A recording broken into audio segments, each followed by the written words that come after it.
This is your KCTV5 News Update. The Supreme Court has rejected the president's efforts to legal protections for 650,000 young immigrants. The justices rejected arguments of the DACA program.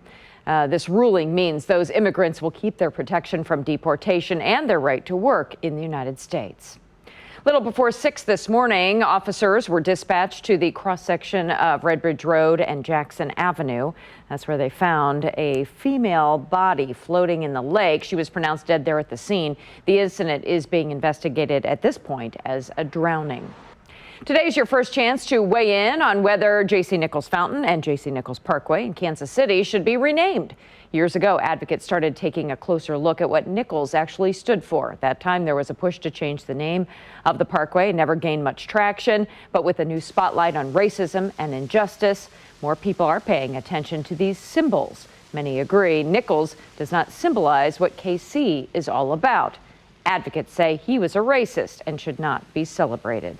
You know, if we allow something that openly stands for racism and separation, then it's going to be really, really hard to get to the next step of actually creating institutional change and changing policy. This is just a starting point. This isn't a solution, and I've been very clear about that.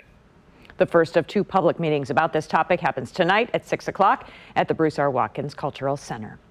Mayor Quinton Lucas tweeted that he and other city council members will introduce an ordinance to remove possession or control of marijuana as a violation of city code or ordinance. We'll closely monitor what comes of this proposal this afternoon and bring you further updates later on tonight on KCTV5 News.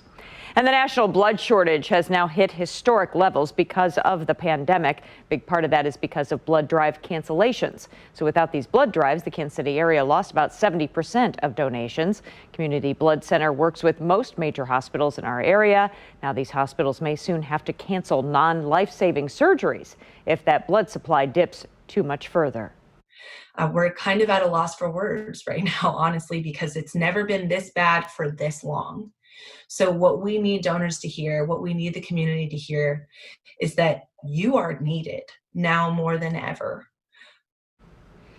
Well, she says that if you have been putting off giving blood because of coronavirus concerns, you shouldn't worry too much. She says their donation centers should be one of the safest places with the sanitation and disinfection procedures that they have put into place. So to find a place to donate near you, go to savealifenow.org. Hot and humid conditions once again as we head through the remainder of the afternoon. Temperatures working their way back near 90 degrees already by about 2-3 p.m. and then we'll soar closer to about 91, maybe 92 degrees in some spots across the metro with a mixture of sun and clouds throughout the rest of the afternoon. Heading through this evening, though, clouds will thicken. I think the skies will become mostly cloudy to even overcast as we head through the overnight hours with a chance for showers and thunderstorms returning to the area, especially by daybreak on Friday. So weather alert posted for those scattered showers and thunderstorms. I think we could see them in waves by the afternoon as well. High temperatures much cooler depending on where the front lines up as we track that through the next several hours. That's going to be the main factor for those thunderstorms. And then as we head through Saturday, also looking at a chance for scattered showers and storms returning, but temperatures going to stay cool through the remainder of the weekend. Have a great day. Turn to KCTV5 News for the latest all day. This is your personalized update because KCTV5 News stands for you.